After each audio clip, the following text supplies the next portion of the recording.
Ladies and gentlemen, live in front of your naked, steaming eyes and ears, direct from Utrecht after 6 months of hard work. This is Dutch Digital Day, the digital edition. And I've said it many times in the past, during other editions, welcome to the other side. Well, that couldn't be more the case than today. You are literally on the other side of this camera. And thanks to the wonders of technology and the support of our partners, we can still bring you an interactive program.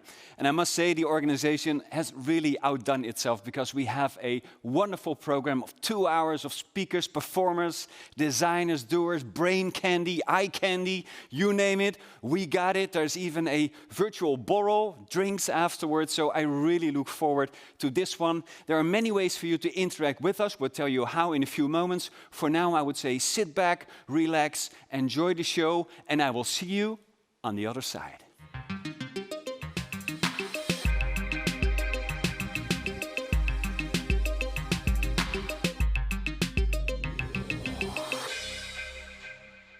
And on the other side, we are here in the digital arena. Nice to see so many avatars. And with me here in the studio, in the arena, is Luc from the company FX. How are you, Luc? Yes, good, thank you. Yeah, so the reason we are here in the digital arena is because you guys came up with this concept. Is that right? Yeah, that's right. We've been working at it for months already. Actually, maybe even for years with our tool Reply Live already within live events, looking for all the interactions with the audience. And we have got a small innovation club within FX who is always working on the next thing. And actually, last year they already presented it internally, and we saw some avatars going around. We thought, no idea, it looks freaking cool, but no idea what we can use it for.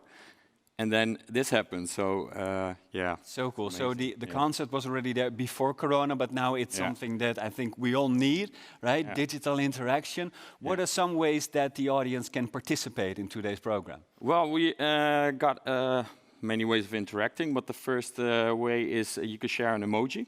And emojis? We like emojis. We always like emojis. Naughty ones or just fun ones? Mostly positive now, but we are thinking about putting some tomatoes on there as well, maybe for later. But no. So I would ask everyone as well to just put in an emoji, share your heart, like, applause, and can feel the love in the digital arena as well. We need that. Yeah. Yes, we do. And also text messages, can people send in questions? Yeah. So in the live chat, we got the live stream where you can see all of this, of course. And then to the right, we have the live chat. I already saw a lot of comments there. Cool thing is we can highlight them and really put someone in the spotlight as well. Yeah, you got them all in front of you, of course.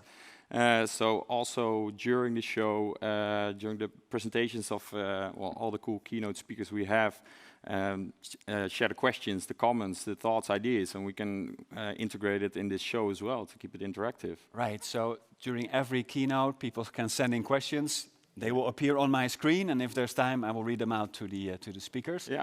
Just to make sure the concept that we see here is not just an experiment, a prototype. It is something that you already are delivering to customers? Yeah, we had a lot of events already to big clients of ours with the Deloitte or ING who are really embracing this concept already, looking for ways to interact and to really engage everyone. We like to look at everyone not so much as an audience that can just sit in front of a screen and then just only get it in, but really engage and be a participant, because that's what we all like to be, I think. Yes, we're all participants. So thank you so much for putting in so much work. I know how much work you guys put in. Yeah. Thank you for putting together this edition of Dutch Digital Day. And now it's my honor to introduce our very first speaker. And what a dream speaker for this year's edition. Because she is half computer scientist, half philosopher, half entrepreneur, half storyteller. And she's here to share with us a positive story, a positive perspective on change. Ladies and gentlemen, let's zoom in with Nell Watson.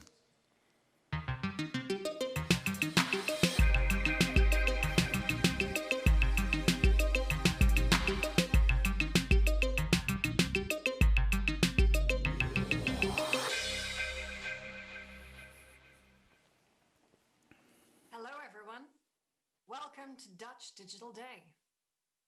We are living in some pretty scary times, and a lot of people have dread for what else might be coming around the corner. But I'm here to say that I think there's reason to be cheerful. You see, sometimes when things get a little bit disrupted, they can go two different ways. They can be broken, or they can be broken open. And I think that's what's coming for us in the future, a breaking open of our existing society for something better in the future. If we look back on the Second World War, one of the most troubling and awful times in human history, mass migrations and starvation, as well as awesome and terrifying weapons. This was a very new world with such challenges that we'd never faced before. But we responded to those. We came up with new institutions for dealing with those kinds of problems. Institutions that had the capability of coordinating and creating new forms of trust required to deal with these problems. Today, we have new ways of dealing with horrible disasters. We've responded to these. We've rebuilt our lands, literally, in order to safeguard against these kinds of problems. Our new institutions and our new bravery in facing very difficult challenges enabled a new world. A world where the crucible of change and challenge had enabled a stronger and better society. That was quite an achievement. Now it's 75 years later. In some areas, a few cracks are starting to show. And some of this is because our institutions are big, monumental edifices. And those monolithic institutions tend to be slow-moving. And they are propped up by a few key points. And if one of those breaks, then those cracks can start to spread. But I think we have an opportunity to reform our institutions as well as to build fantastic new ones. One of the reasons for why institutions sometimes get a little bit slow over time is that regulations build up over time. Those rules that were made maybe decades ago are still on the books. But I'm concerned about things like refactoring. Refactoring is an idea that comes from the world of software. It's about taking things that are very complex and reforming them to make them simpler again. We have a tremendous opportunity to apply the same idea of refactoring to the world of law, legislation, and regulation. And we can use AI to help us to do this. We can, in fact, use the latest developments in artificial intelligence, such as GPT-3, in order to turn very complex legal language into the sorts of language that most people can understand without challenge. We can do something similar for our regulations. We can make them simpler, and we can make them streamlined. And we have other opportunities too, because we can take our institutions, which are single points of failure in Brussels or The Hague or New York, and we can start to decentralize or even to create distributed institutions in new ways. One of the reasons for this is that the price of sending a kilogram to orbit has absolutely precipitated massively. And this gives us amazing new capabilities. We can understand the world in new ways. Here, for example, a Dutch and American team is using satellites to track pollution, not just on a country scale or a city scale, but to understand individual emissions from individual factories, power plants, drilling, etc. So we can pinpoint who is doing what and take steps to prevent or at least make them pay for it. We can do more. Because getting to orbit is now so cheap, we can put very sophisticated satellites in orbit in tremendous abundance. And we're now giving broadband to everyone on Earth, very high speed broadband too. This means that we can connect our entire globe so much more easily than before. There's not going to be a patch, a single meter of our planet where people live that isn't connected to these networks. This will help us as well to travel virtually, to use robotic avatars, to explore the world, to do work, and to care for our loved ones from afar. This is something so important in a time of pandemic like we have today. The technology in this space is advancing very quickly. Already, we have cafes which are staffed by people who are completely bedbound, but by inhabiting one of these avatars, they are able to explore their world and do meaningful work for other people.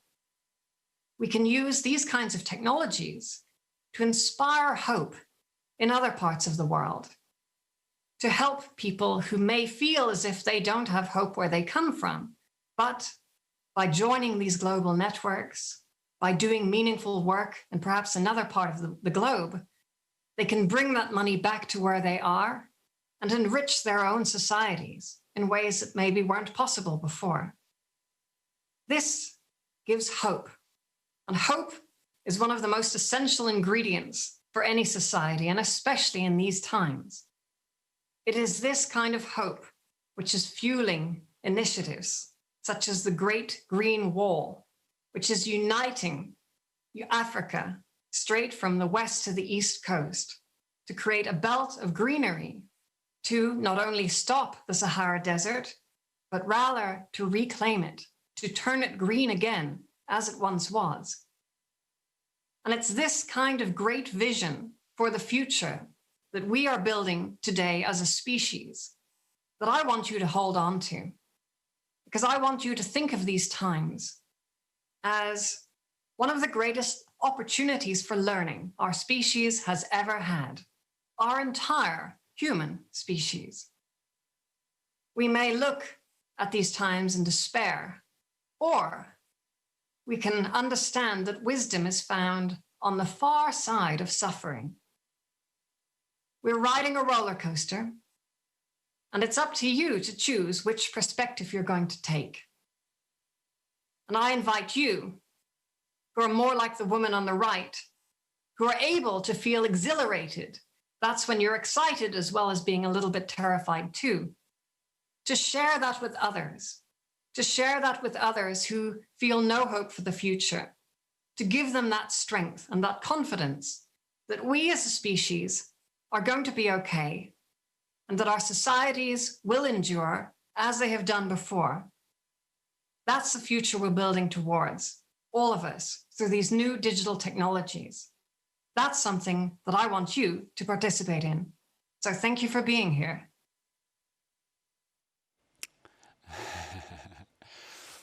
That was a nice touch, yeah. Well, I salute you back, Nell. Thank you so much for opening of our conference with such an inspiring talk. How was the feeling to talk to us using a technology like video conferencing? Well, I would much rather prefer to be directly there in the studio. Unfortunately, circumstances mean that would be very difficult for me, but we adapt. We adapt as we always have as a species when times are tough or challenging.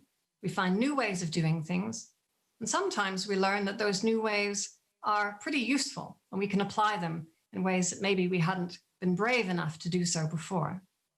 You're so right. I like that attitude. Let me just ask a question that was sent in. It's a question about science. Are you surprised or disappointed that science hasn't come up with a cure for COVID so far? I think that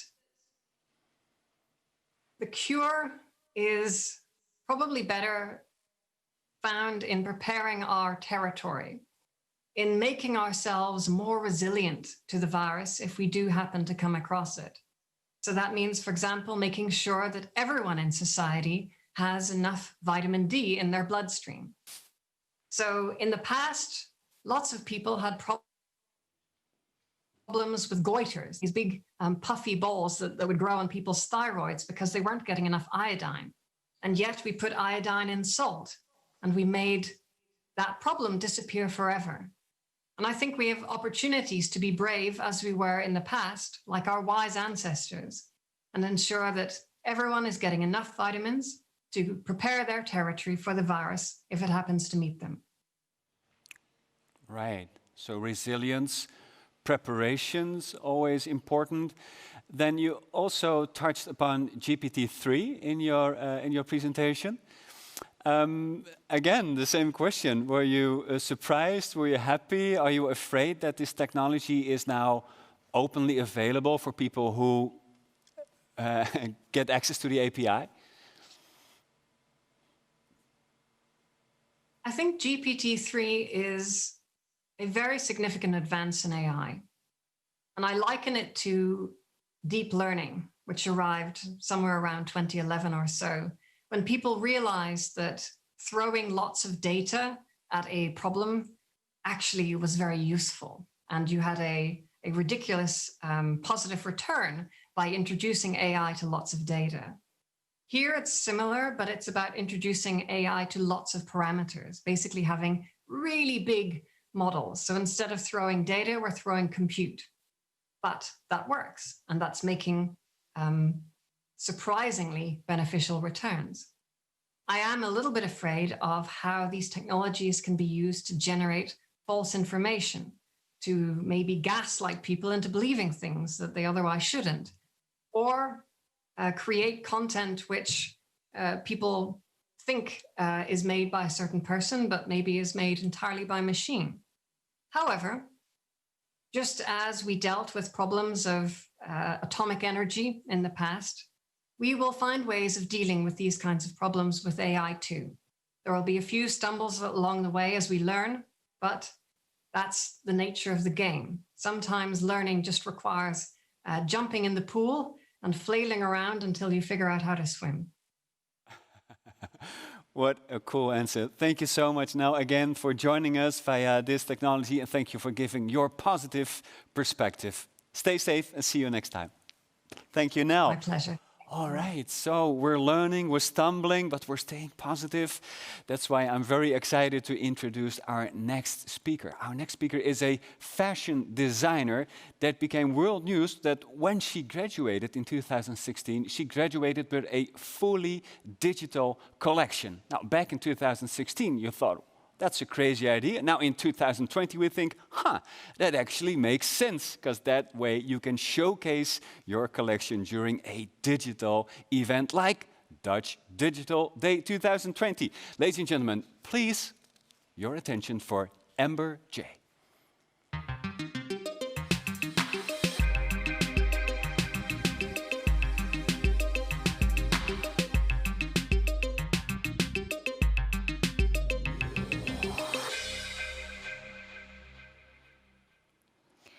How do you run a fashion house without touching a single piece of fabric?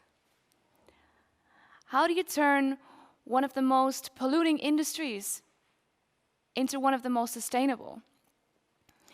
And how do we dress our future selves? Are we even still a body at all? You all arrived in this space here in this event today as an avatar. So how will we dress that in the future? What will we look like? Those are all questions I'm trying to answer. My name is Amber J. Sloten, and I'm creative director of the world's first digital fashion house called The Fabricant. We create collections that are always digital and never ever physical. And with that, we waste nothing but data. We believe that the 21st century needs a new fashion narrative, and together we can create that. During this presentation, I'm going to ask you to keep an open mind to these new ideas and actually think to yourself what this could mean to you. How could this impact our lives? I want to start by asking you a question. How many of you have an Instagram account? Like, just think for yourself. How many of you have accounts everywhere online? Like, how many? Like, right now you already created an avatar of yourself, but I think there's a lot of data online on your digital identity. And the youth nowadays actually has a lot of digital identity. So the minimum amount of Instagram accounts, so it's about average amount of Instagram accounts per young person is 5. So this is people that are Gen Z, Generation Z. This is from 16 to 22. And you might think that's a lot, but these kids love to express themselves online. For them, there's no longer a difference between virtual and real. And these worlds are merging every single day. This is, for instance, a virtual influencer. Her name is Lil Michaela, and she has 1.5 million followers on Instagram, even though she doesn't even exist. The same goes for this supermodel. She's featured in the biggest campaigns with Balmain, any other of these big brands, while she's never existed in real life. She is basically bits and bytes. And games like Fortnite are gaining huge traction, especially during the lockdown. This game makes an average of $2.4 billion a year in in-game revenue. Those are products that never existed in real life. People are buying clothes. I don't know, maybe you have experience with this. Maybe you have kids that want to buy clothes from a game like Fortnite. It's insane that actually this is already happening. And fashion is a message. You want to tell a story with what you wear. But how can we tell that story if we cannot even leave our houses anymore? I love the story of fashion because it's a language without speaking. And I thought it was extremely beautiful, and that's why I got into it in the first place. I started studying fashion design, but I realized that the message that fashion was telling was horrifying. Rivers in China were literally turning the color of the next fashion season. Piles and piles of waste are building up in countries like Ghana because we cannot get rid of our toxic fashion. We need to take the responsibility for the future of the planet and our industry. And does our vanity really need to be put over the planet? I asked these questions during my studies, and I was like, how can I be a fashion storyteller without polluting this entire planet, without polluting these huge piles of waste? And then I asked myself, can I also graduate with a digital collection? Could I be able to create in 3D this entire experience with the same emotional feeling without ever having to touch a piece of fabric? And then my teacher said, get your head out of those VR glasses. It's never going to work. They called me crazy. But look where we are now. I designed a collection in which people will be able in the future to wear a holographic layer over themselves.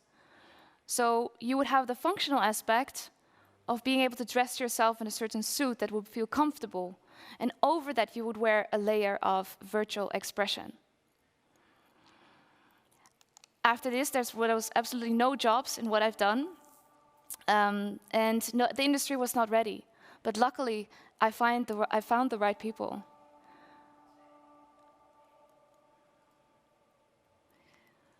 We showed our very first digital fashion show in 2018 with The Fabricant.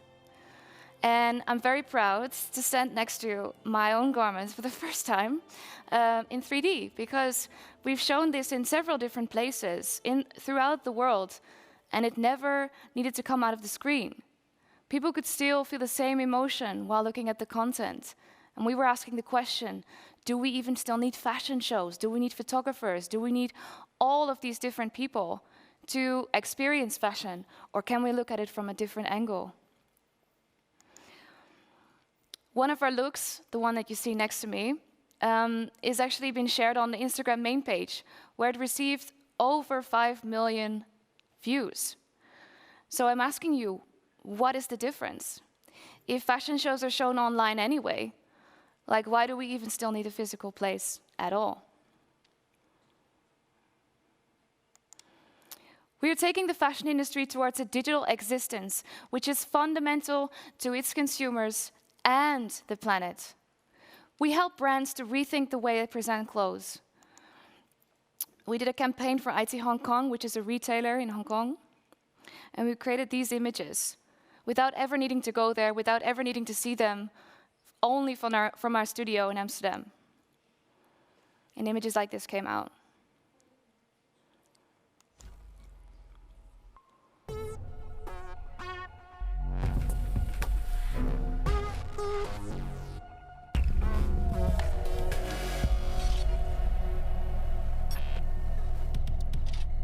This jacket was featured in a campaign. I'll point that way. This jacket was featured in a campaign and has been used ever since all over the internet. It's for free to download on our website, and you're basically able to dress anything you want or anybody you want with our jackets for free. It's designed by Marcus Almeida, which is a brand from Portugal, and they gave us the files to spread everywhere online. And it featured in a campaign in a physical pop-up store, when physical pop-up stores were still possible. And it got sold out so fast without someone ever even seeing it real life. People bought it from the screens, which proved the point. Like, why is it even still necessary to create these garments in the first place?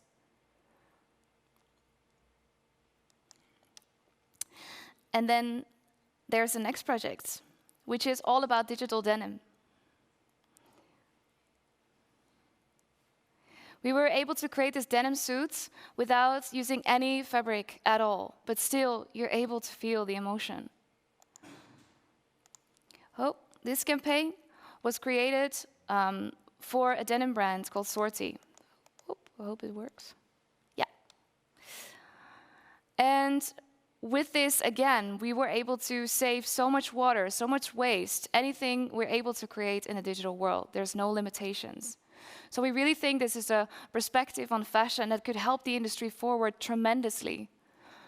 And this is the denim suit in 3D.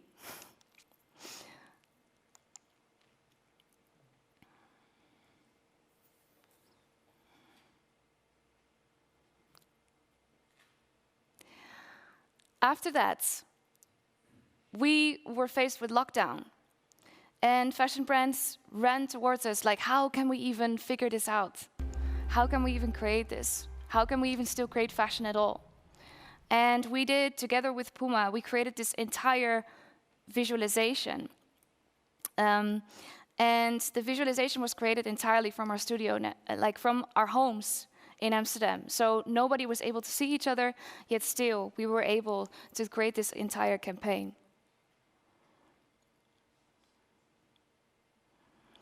And with that, we really want to show that it's no longer necessary to do something like that. We can all create this.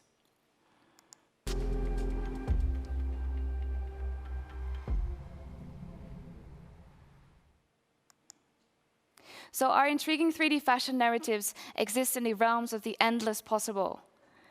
And we even want to challenge beauty ideals. Who would you like to be when you're in this virtual space?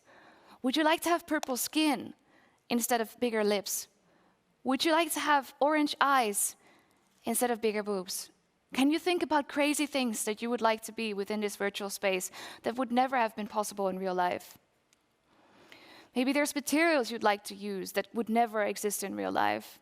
We're always questioning how we can go beyond the concepts of that fashion was.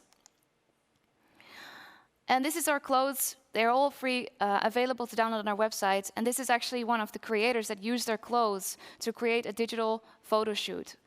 Without us ever having to ship them the clothes or anything, they could just download and create it themselves. And we love to empower this creators generation. We use the highest resolution screens and not scissors and cutting tables. We try to use the latest technology, and with that, we want to make an impact. We came up with the word thought couture because our fashion exists beyond the physical, just like a thought. And our couture is basically created in a new way. We use new technologies. This garment was actually sold and auctioned off at a blockchain conference. It is a one-of-a-kind piece that existed only on the blockchain, which made it a unique piece, and it got sold off in an auction for $9,500. Someone paid $9,500 for a digital garment. The owner later wore it on her Facebook and Instagram. And she was basically, we were basically able to dress her from anywhere. She sent us her pictures, and we were able to dress her without ever having to leave our studio. So our plan for the future is to dress everybody in digital clothes.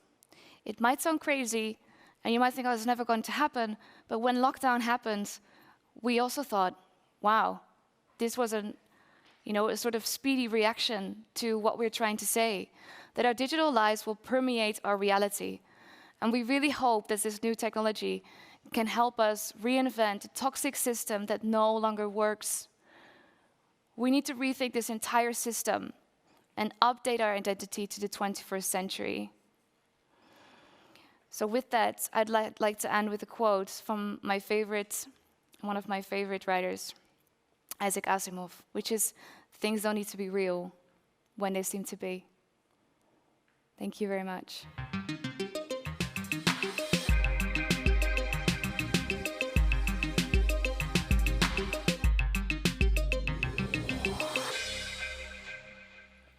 Always nice to quote Asimov. Yeah, awesome. Amber J, what was the feeling of you standing there next to your digital collection? Yeah, it was amazing. Like, it was so nice to finally stand next to a piece that you've never been able to stand next to. It was the first time that you interacted in such a way. Yeah. I've never been next to my garments in the space, so that was actually very interesting. Super cool, yeah. Yeah. I must say, I think that I was reading the replies that Rowan Deaton said it best, just the emoji of wow when that happened. So I think that was a feeling that a lot of people had. First reaction from Evelien Terpelle. She says, a very cool idea, the digital runway. Is this something that you see during the next fashion week, that instead of coming together in a venue, you'll see a digital runway? Yeah, I think so. And I think, just the fact that we could entirely rethink the system of a runway, because in a runway, you have a few models running down a runway, and then you see the fashion, you experience it, which is nice. Yeah. But in a virtual space, you could see all of the details of the clothes, and everybody could be front row. And just like now, everybody's sitting in this space, and you're able to see the garment, and you're able to see everything up close. Zoom in. You can zoom in, whatever you like, maybe go into the garment. There's limitless possibilities of what digital can do. Is this also something you're working on right now, or is it just one of many ideas? One of the many ideas that we're trying to explore, yeah. Yeah, it's huge. Imagine. Yeah. Let's see, next question from Martijn Kren. He says, how could digital fashion fulfill the needs of people for real-life fashion? How could digital fashion fulfill the needs of people for real-life fashion? So we believe that there's an entire generation that actually wants to express themselves all the time, and that wants new clothes, that wants new sort of identities. Yeah. And the thing is, right now, that's extremely polluting for the industry, because people buy clothes and then send them back, or they take one picture with it, they send it back. Yeah. Or they have piles and piles of clothes that they will never wear anymore, just once. And we think that digital fashion can be a new way to express yourself that can actually replace the idea that you need to look different every single day. You can do that in your virtual life, but in real life, we would love for people to, sort of tone down their wardrobes, and hopefully they will take over. So less physical clothes and more digital clothes. Digital as a premium. Yes. Very much. Interesting idea. Yeah. All right. Next question from Ivo Roofs. He says, do you see a future where your digital couture can be printed on a local level, so that digital becomes physical again without the travel and waste pollution? I think that's a beautiful thought. I think for us, what would work mostly is the fact that if you still have to print out all of your looks, it is still going to create waste. So in a sense, what we would like to challenge is the fact that you would have one sort of garment that you would feel very comfortable in, and that would be your garment that you could wear all day long in reality. But within this virtual space, you can go crazy and have the craziest looks that would never have been created. And it's, you're able to be so much more creative because you can use materials that don't exist, like fire or water or anything you haven't even dreamed of being able to wear. Like, what would it be like to wear a coat made of water, for instance? All these things are possible, yeah. I see a pattern here. Every time someone asks a question, it's usually about the real world, but in your mind, digital is the first choice. Yeah. There are limitless possibilities. Exactly, yeah. Does that drive you crazy? Because there's no ceiling to your creativity then anymore. No.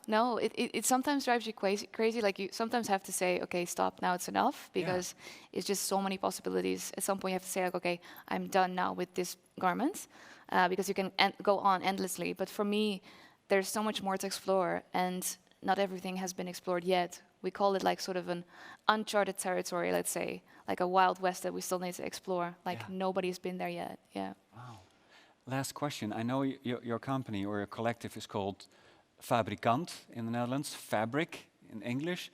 What kind of people do you hire for working at the Fabrikant? Yeah, it's so different. We are working with 3D designers, so there's people that are coming from the visual effects industry, and people that come from the fashion industry that have an interest in technology. So we're trying to bridge these worlds, and we're currently also hiring game developers. So we're basically creating this new world that's bridging all these industries together. And we actually have to learn how to speak a new language because a lot of people don't know how to talk to each other. If you come from the fashion industry, you say one thing. And if you come from the 3D industry, you say another. Yeah. So that's extremely difficult, but it's so interesting. The things that come out of it is something that we would never even dreamed of. No. So, yeah. Well, we'll make sure to keep an eye on you and your collection and your enormous creativity. Thanks again for joining us. Thank you. Awesome. And now for something completely different.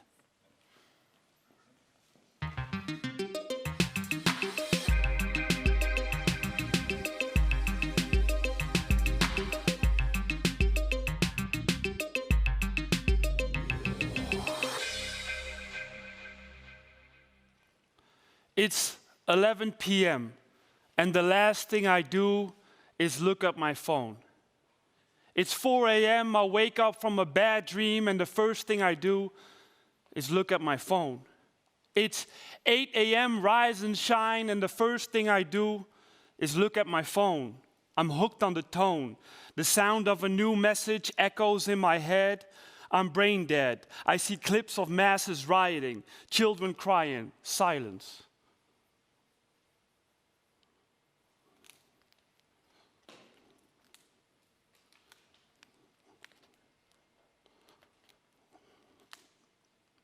Silence. That was nice, wasn't it? No ringtones, no phones. You see, I'm brain dead. I see clips of masses rioting, children crying, and images dramatized by pianos and violins, using symphonies to play on our sympathies. I see a lost man walking with his tech in the streets. I see a lost man working for the tech industry. But it's a miracle I can communicate with my best mate in Spain whenever I please to. FaceTime my pretty bae in Salt Lake and say, baby girl, I need you. My mind's blown. Even though she's far away, she's all up in my zone. She's the love of my life and the apple of my eye, phone. But it feels so far from personal, constantly tapping a screen but losing touch with reality because it became virtual. I'm on the gram 24/7, it's obvious. Another page full of funny content, I need to follow this. Another stunning girl with only model pics. Another comment, another like. I'm pressing more hearts than a cardiologist. I'm in my self-made bobsled, sliding into DMs from AM to PM. I even get distracted reciting this piece. I can't recite it in peace, thinking maybe I received another text message. Damn, Maybe that one important email ended up in my spam. I'm ordering a new book through Amazon filled with paper that came from a chopped down tree in the Amazon. Maybe in 30 years our souls are blocked because we're only thinking about what to post or not. And even RoboCop will be photoshopped. Whatever happened to silence? No ringtones, Chrome, Windows, or Mozilla. The only Safari is with lions, cheetahs, rhinos, and gorillas. I'm not a hater, but I don't want to be formed by data. On the other hand, I understand my career was shaped by this new way of living. See, after this performance, I can send this clip to my colleagues in England right away. I might just say this would never see the light of day if it wasn't for this digital road. So don't drive away. Stay in your lane. Even though it makes you insane, sometimes it's amazing and strange. I wouldn't know about the oppression of Uyghurs if it wasn't for the internet. Wow, if it wasn't for the internet. It's 3 p.m., I'm done with lecturing, and the first thing I do is look at my phone.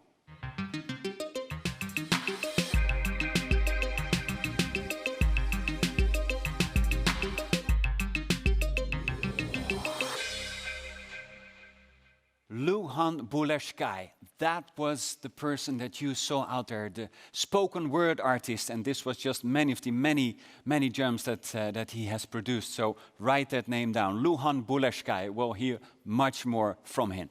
Right, so the lineup so far has been incredible. We came from Nell Watson, then fashion designer Amber J, then a spoken word artist, and now it's time for a best-selling author. You might know him from his book called Mind Gym or Mind Gym Workouts. He even wrote a book, a children's book, on the same concept. So when I asked him about what his presentation would be about, he said, well, think of it as a protein shake for the brain. Ladies and gentlemen, I give the floor to Wouter de Jong.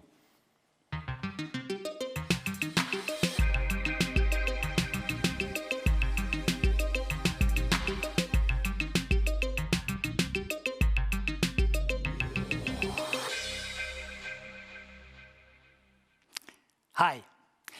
If you think of health, you probably think of physical exercising, training your biceps, or eating healthy like quinoa salads. But our brains tend to only get attention after something has gone wrong. And then often we run to the psychiatrist or a coach. Can be very helpful, but it's also a bit like getting swimming lessons while you're drowning. So it's better to take care of your mental condition while you're safe on shore, or even better right now, behind your computer. The same way you can train your muscles in the gym, you can also train your brain. And you will see if you go on a daily basis to the Mind Gym, that you have far more focus, resilience, and energy. So we're gonna work out your brain today. And if you start exercising, you always start with a warming up. So I want you to invite to close your eyes and ask you 3 simple questions. And the first question is, do you have a good day today, till now?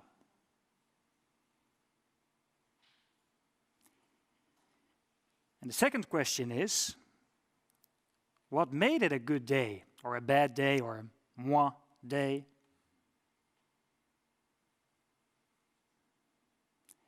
And the third question is, do you want a good day tomorrow? And the day after? The rest of your life?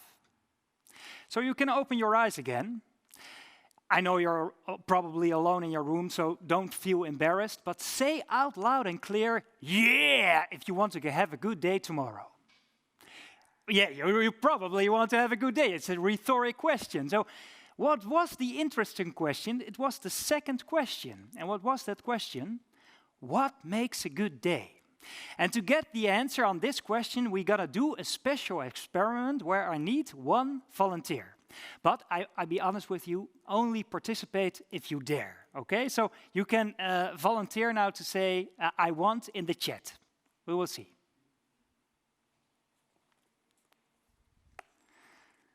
Okay, let's see. Who comes in? Who comes in? Is there somebody? A lot of yes? Ooh, exciting, exciting.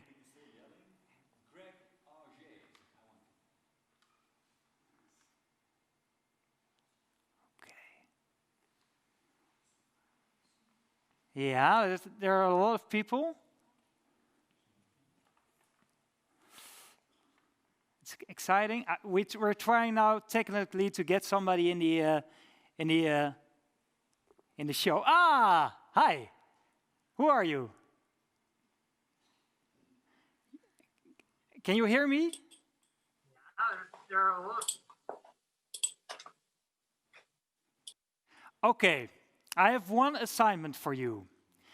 Can you make this sign, a heart sign? And it means applause. Yeah, now you get an applause from everybody. And congratulations, you will win this book. So catch it. Congratulations. So this experiment was not about the moment you all got the same question.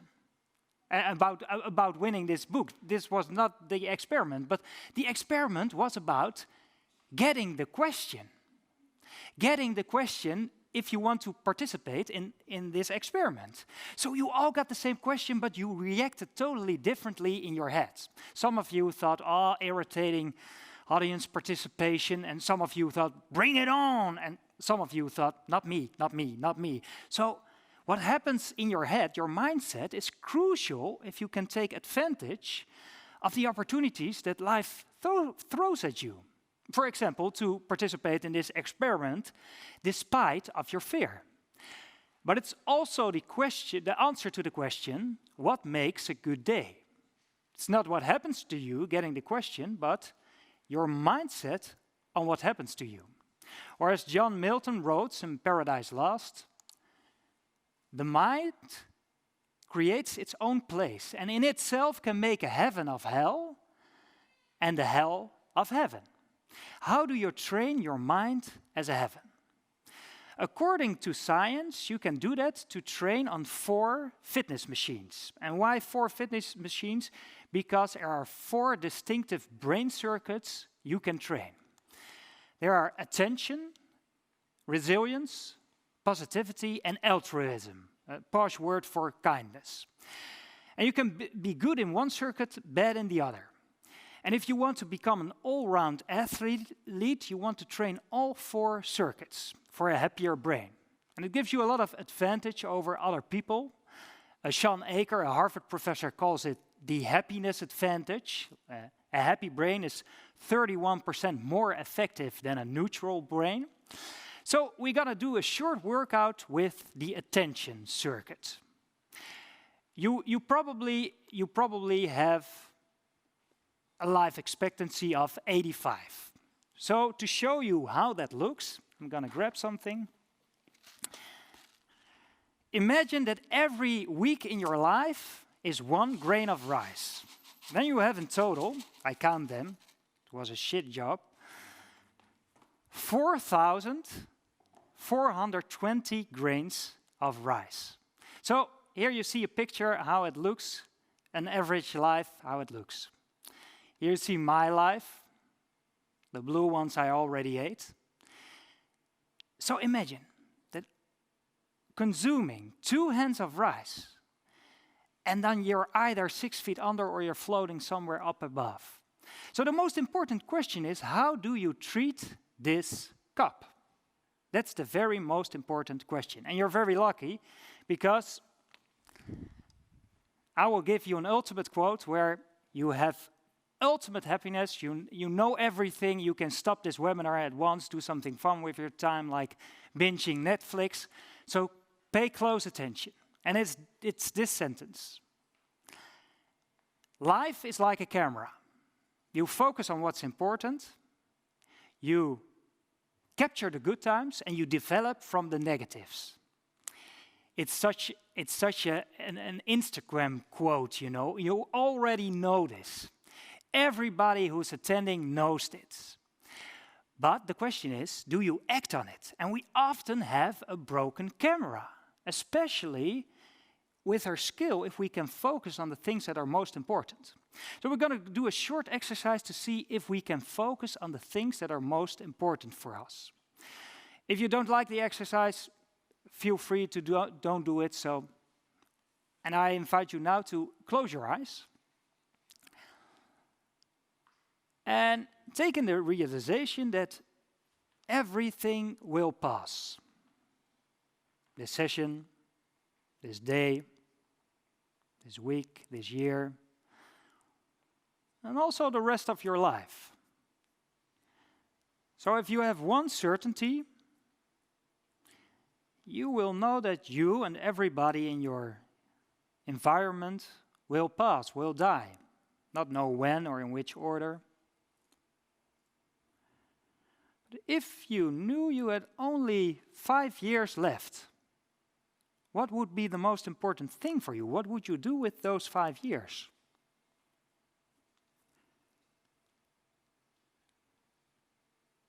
I see it as vividly as possibly in your mind's eye. And if you have only 1 year left, how would you spend that year?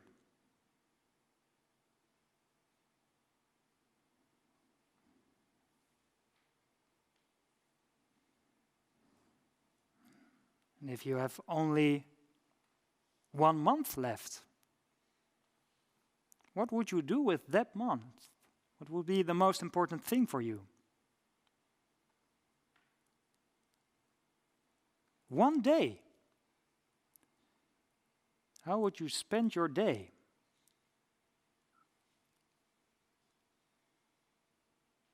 One minute, your last minute. What will you do with your last minute? And imagine that you have only 1 breath left. How do you want to experience your last breath? Okay, you can open your eyes again. There is a woman called Bronnie Ware, and she's involved in end-of-life care for almost 20 years. And she asked every person she met on his or her deathbed one question. What do you regret? And she wrote a book about it, the top 5 regrets of dying.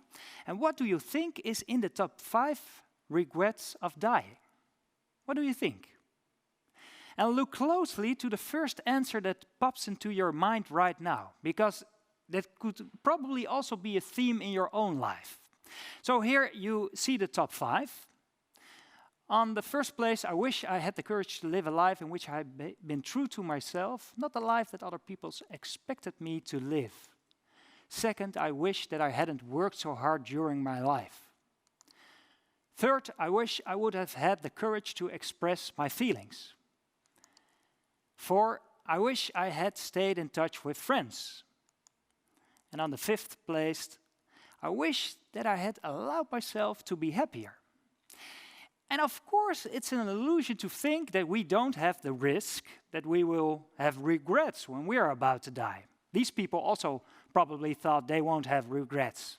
Like, yeah, staying in touch with friends after this project, later. Or living the life I want, later, when I'm retired.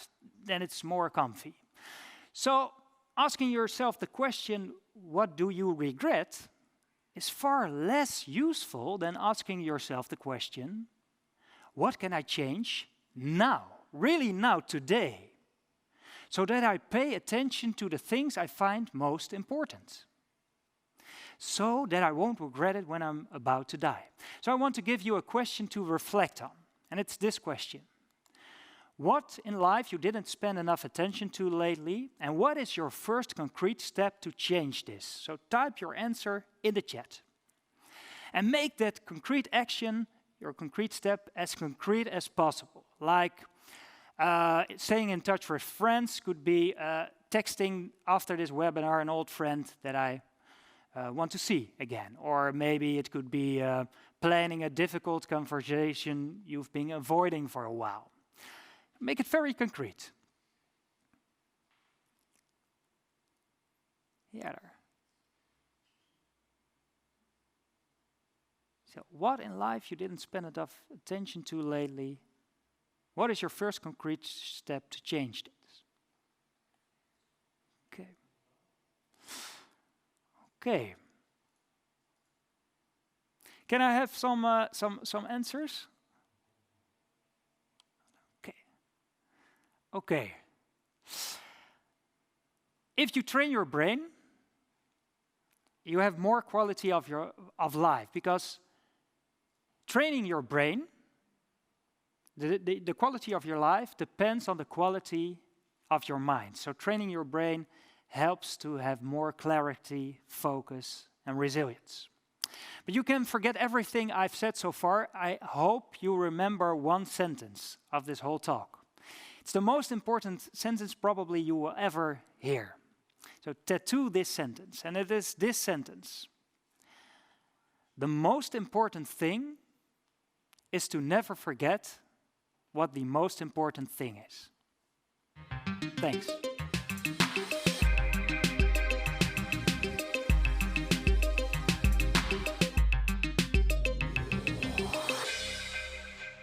The most important thing.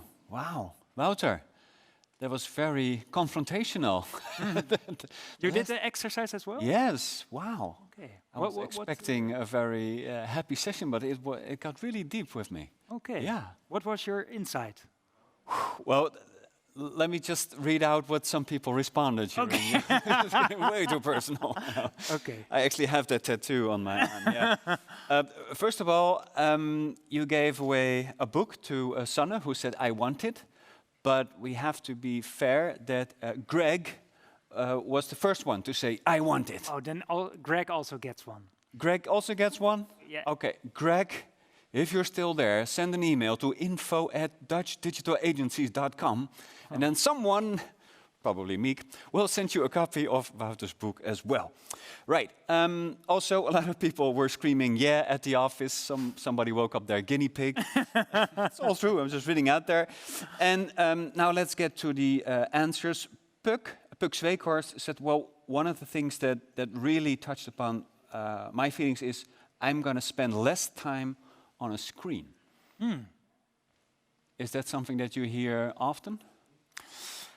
Yeah, and especially like useless screen time. So the Dutch Digital Day is more about useful. Stay tuned. Yeah, of course. Yeah. We're being paid by. But it's I'm not. Are you? No. Oh, okay. But it's a great distinction if it's useful or not useful. And if I look at my own screen time, it's sometimes not useful. Is it something you hear often? People say, a lot. It's so addictive. People also say that I shorten my toilet visits by not bringing my phone. Yeah. So it's a little exercise for the people who are watching is write on your thumb the word attention. And every time you want to mindlessly swipe open your telephone, your mobile, you first read attention. And then you decide consciously if you want to do it or not. Left or right? Your swipe thumb. So yeah, but I write with right. Oh, then I can write it. Okay, we'll do it later. Okay, good. Angelo Meijvogel, he says, what I'm going to do is organize a barbecue party with friends to see them in person again. Ah, that's great. So reconnect. Great. Good stuff. Yeah. Yeah. Yeah, there's a nice quote. Happiness is other people. From Christopher Peterson, the founder of positive psychology. And he said, you can summarize the word happiness in only 2 words. Other people. Other people, okay. Yeah. Interesting. Also, I found it interesting that next to your bestsellers for adults, you also wrote a children's book. Yeah. Why did you choose to do so? I find it very important that people from a young age develop a mindset that they bring in adulthood, so that they learn techniques and skills to have the clear mind. I've learned it in my 20s, but I learned on first school. I learned where the Quito, the capital of Quito? Quito. You already forget it. Kyoto. Forgot it. No, Quito, Quito, the capital of Ecuador. I learned You're that, bullying me but right I now? learned not how to concentrate. I learned not to deal with my emotions. So I find it very important that it becomes more like a main thing to learn at school. What's the capital of Peru? Quito. No, from Peru. I already forgot it. Do you know? We're even now. Yeah. Okay. Last question for you, Wouter. Practice what you preached. How has mindfulness changed your day-to-day life? This is a great question by Koen Dolard. So, how has mindfulness changed your day-to-day life? I think that it made it more peaceful and more self-accepting. I have a strong inner critic, and it helps me to deal with my inner critic better. Great question, great answer. Wouter, thank you so much for taking the time to be with us, and good luck with writing the next book, because I'm sure you're working on that. Thanks. Awesome. All right, ladies and gentlemen, it's time for our next speaker, and she is a pioneer in using interactive technologies, 3D visuals, and the moving image to tell complex and emotionally resonant stories. Let's zoom in with digital artist Lucy Hardcastle.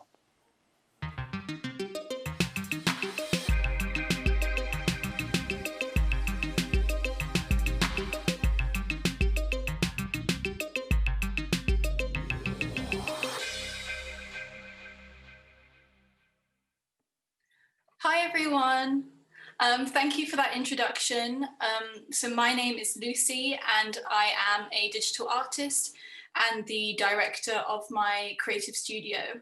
So our studio practice, which we describe as sensual storytelling for the digital age, is visually driven and interdisciplinary, providing insight, direction and production for a range of clients from various industries such as fashion, beauty, automotive and healthcare. And we aim to investigate the tensions between digital and physical worlds, creating groundbreaking experiences and content through 3D motion, moving and still image, interactive technologies, objects and spaces. So we subscribe to a radical use of the senses, challenging them through design in order to produce emotive and transformative responses from the viewer by means of complex narratives and immersive forms of storytelling. Our intention is to really explore the virtual and material forms of visual communication through principles of sensuous innovation in order to create a human-focused design language intended for our digital future.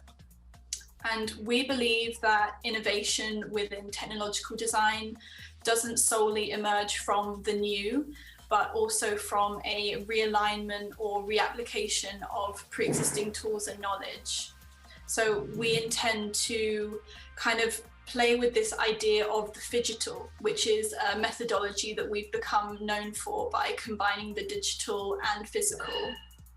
And I would definitely say that we describe our visual signature as being tactile, texturally driven, and really sensual. So the projects that we are most passionate to work on kind of aim to bridge the highly digital and physical aspects of our practice to produce these kind of immersive experiential pieces. And I have always kind of seen myself as a maker first and foremost, as well as a visual communicator, which I think aligns with my background of having originally studied textiles. And the use of those kinds of materials as a medium to me provided movement, versatility, and potential that could really be applied in a multitude of ways. And the key lessons I think that were drawn from that experience wasn't only about developing a interdisciplinary practice, but also about igniting a lifelong journey of forming connections between multiple senses, starting with sight and touch. So as I started to discover the capabilities of digital softwares and this range of realities and layers that we can exist within, working with my bare hands became just as important as working on the computer. And it became this contrasting method to investigate my work with, contemplating the struggle that technology and handmade craft have with one another and how they can potentially work in unison. And this triggered those primary questions that you may immediately consider when you see my work, such as, is it real versus is it rendered? And when will that cease to matter as these realms become more blended, if that hasn't already occurred? And as we've progressed as a studio with outcomes involving skills like motion design, AR, interactive and responsive pieces, we began building a vision that became bigger than myself and required multiple minds. So forming a team was really important, who is a group that are also doing their own research and experimentations. So this led me to having more of a directorial role as opposed to testing and learning everything myself. And then self-initiated works became more physical and smaller scale as we've kind of expanded our levels of production.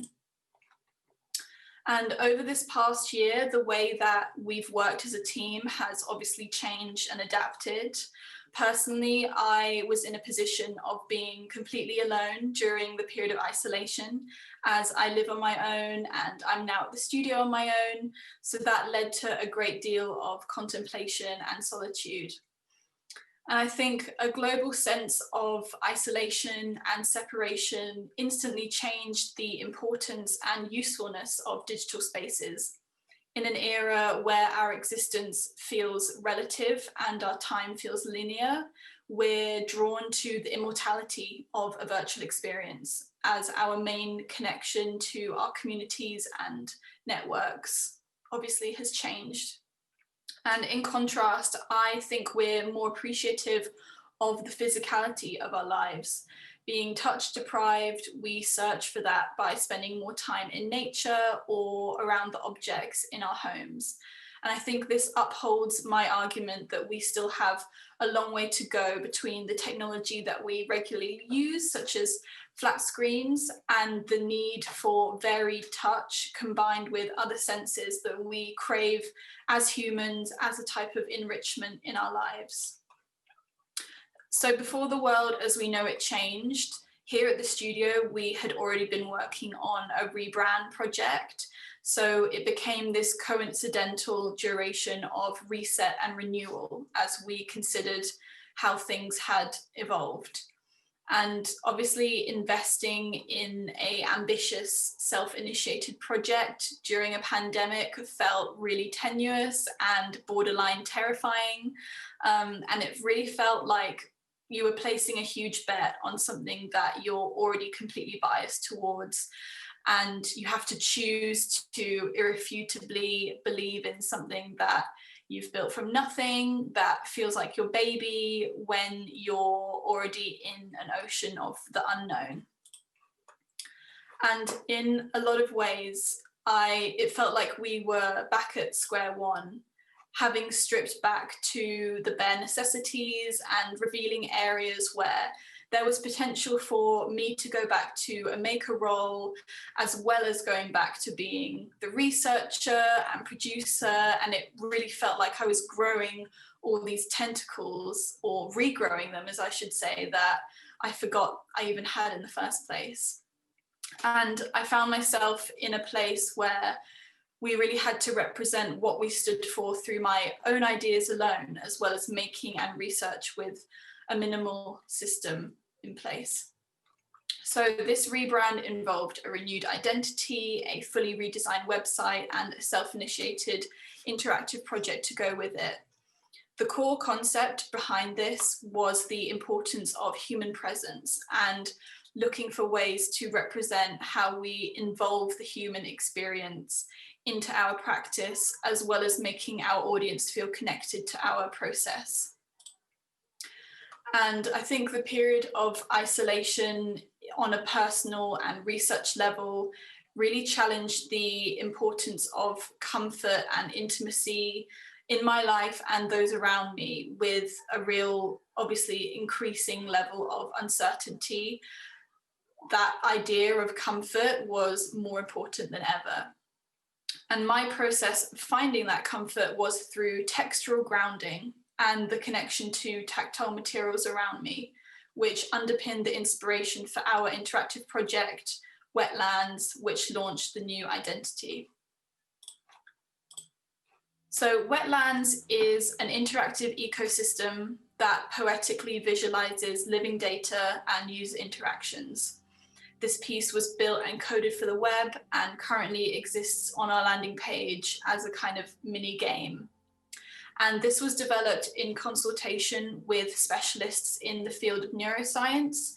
And the project took my own responses to sensory materials as a starting point.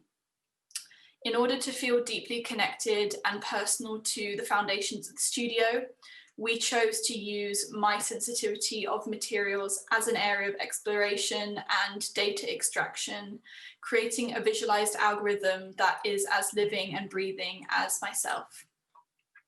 So to give a further explanation of how this worked from a technical standpoint, a wearable headset was used to track the electrical activity in my brain, as well as heart rate and breath rate during stimulating experiences with different surfaces while in a closed eye meditative state. And then this data was compiled into linear waves, graphs, and cross sections, which were translated into a 3D landscape, which was a spectrum of wave movement that almost acts like a 3D graph. And using meditation techniques to track these responses to materials meant that we captured data points from both the brain as well as the heart. And we were really using this living data as a way to become or inhabit the identity. So these are some of the graphs that we used, which I'm sorry, they're super dark, but it kind of shows how we turned this into a landscape. And the piece itself acts as a digital self-portrait, where it is providing a portal to the self through the use of biometric data in an era where representing oneself online is more important than ever. This is how I chose to represent those inner body responses that an audience can also participate in. And Wetlands provided the opportunity for me to learn new skills in terms of extracting that biometric living data and allowing me to go back to my maker roots. And it was a really exciting challenge to technically be out of my comfort zone when it came to learning, while at the same time using techniques that provided comfort during such a strange time, obviously through tactile stimulation. And I was able to really learn about myself in some of the most intimate ways, and was the first time that I realized that data can communicate something very personal. And the way that I responded to those materials that we tracked didn't necessarily surprise me or tell me anything I didn't already know, but I felt somewhat realigned to myself through what could only be seen as lines and numbers and squiggles on a computer screen. And the user's experience of playing and interacting with this piece feels just as important as the experience I had while developing it. So on a conceptual level, I wanted to create a space that felt mountainous and never-ending, and digitally represent that fleeting moment of watching snowflakes land and disappear in your hand. You know, that kind of reincarnation that exists within nature. And then once you land in the endless terrain, you have this 360 navigation, and particles can drift onto the mounds of land periodically in varied shades of color, as if it's kind of constantly snowing these kind of tonal, rich colors. And you're able to push and spread and disperse those landed particles and play with the pools of liquid, which could trigger a wave motion correlating to the data, creating mini ecosystems within themselves. And the more that the user plays with the pools, the more that they spread and melt the landscape, creating a flooded effect for the period that the user spends on the page.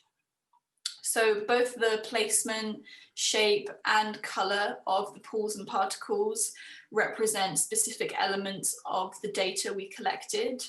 And through that map, I was able to really illustrate the range of stimulation that we had. And then the high levels of variation within the landscape, such as valleys or rocks, represent meeting points or an accumulation of stimulus. And the outcome, of course, is a digital landscape that acts as an ecosystem that is in a constant state of change between the LHS data and the individual user's input.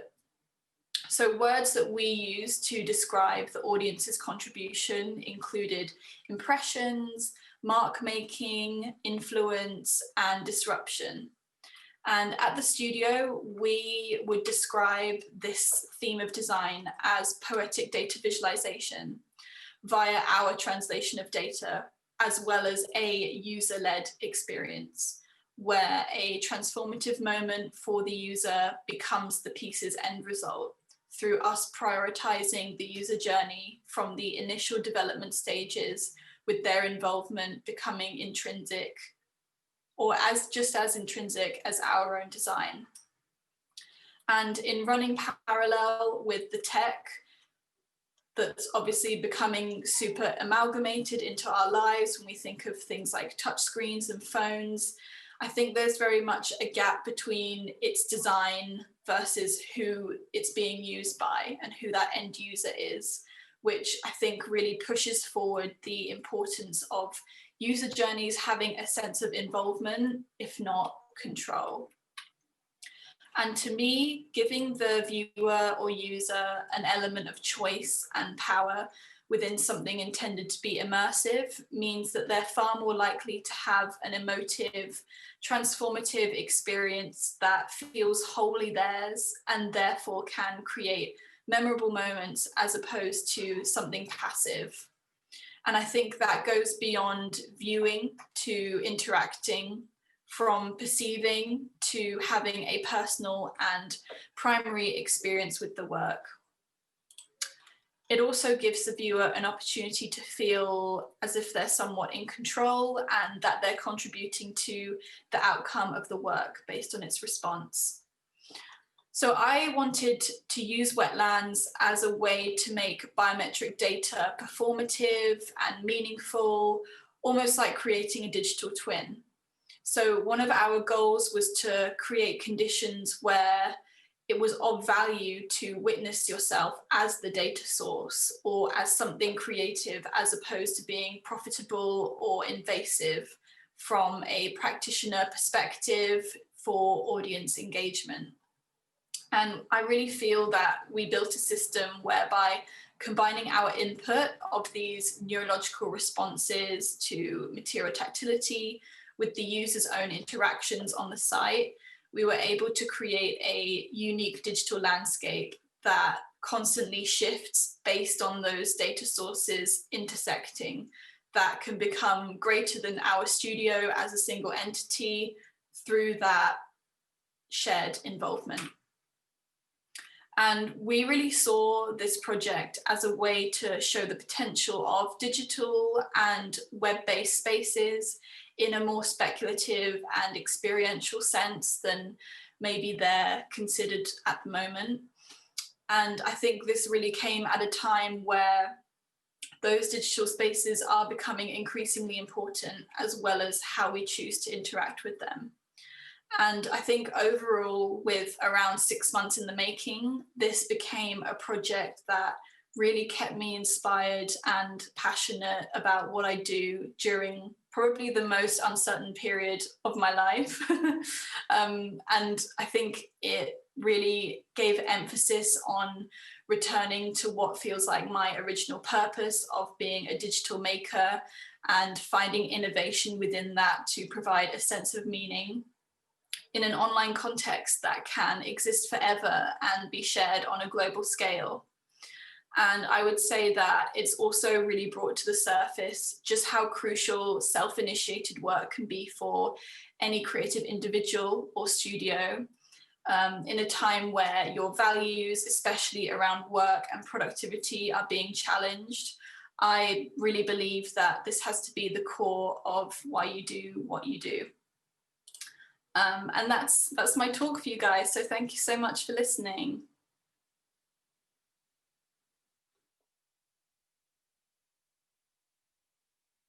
Lucy. I know. Yeah, it is a great project. Is wetlands like a wordplay on wetware, so on the brain, or is it just in my mind?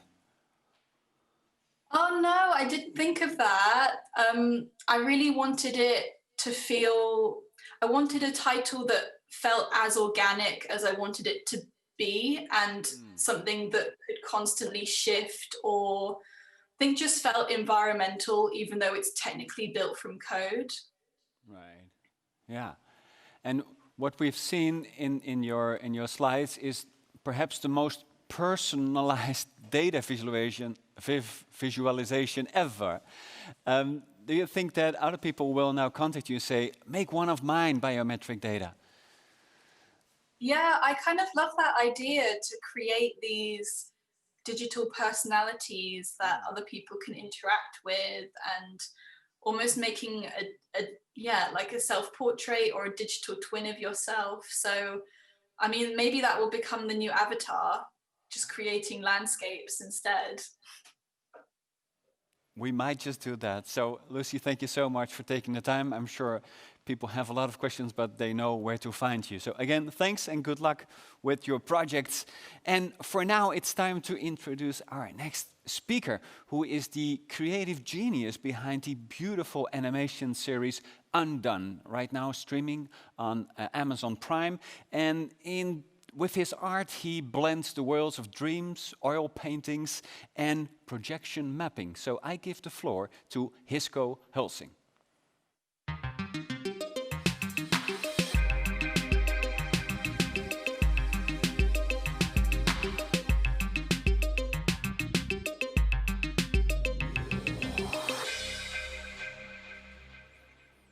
Hello, I'm currently directing the second season of Undone, the Amazon series, and I would like to talk about how I developed from being sort of a solitary artist in my small studio, or I even started at home.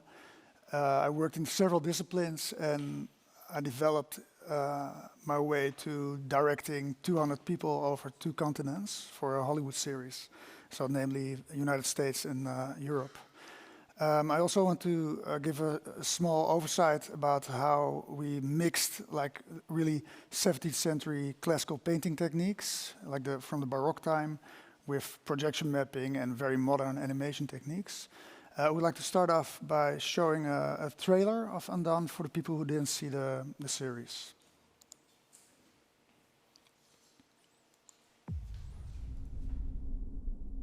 Alma, you remember what you said about silence the first time you heard it? I didn't know it sounded so alive.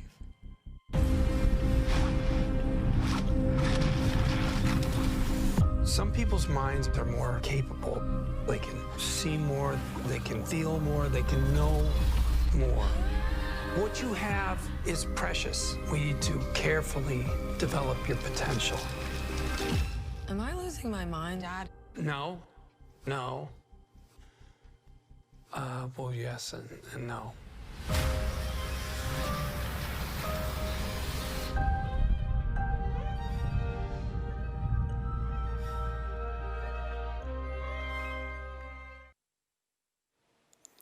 Yeah, so last 20 years I've done several things. I made illustrations for newspapers. I did storyboards for over 100 commercials. I made comics. I composed music, orchestral music for my own films. And what I've been, it's hard to see here, but I've been developing, painting techniques by studying the old Dutch masters. And I used it for my own paintings, for illustrations, also for, they found their way in my films. So this one, for instance, is a painting that I made for a film that I still have to make if I have time after I'm done, hopefully someday, and if I have the money for it, because it will be extremely expensive. But in the future, in the past, all my background paintings for my animations were done with oil paint on canvas. And so it's mostly 2D what I'm doing. It means that we actually draw 12 to 24 frames per second. So a film of 80 minutes takes about 25,000 drawings to make and 120 paintings. So it took me 6 years to make a film called Junkyard, and because I did most of it myself, so composing the music, drawing, storyboarding, all the phases of an animation film. And luckily, it turned out to be successful on festivals. It won a lot of awards, and it got the attention of producers and directors in Hollywood. So I would like to show a trailer of Junkyard, so you have an idea what I've been doing 8 years ago.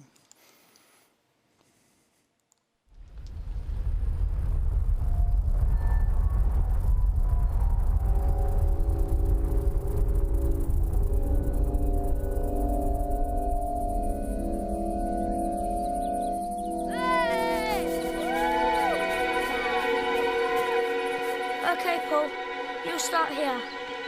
1, 2, 3, 4, 5, 6, 7, 8, 9, 10. Here I come! I'll kill ya!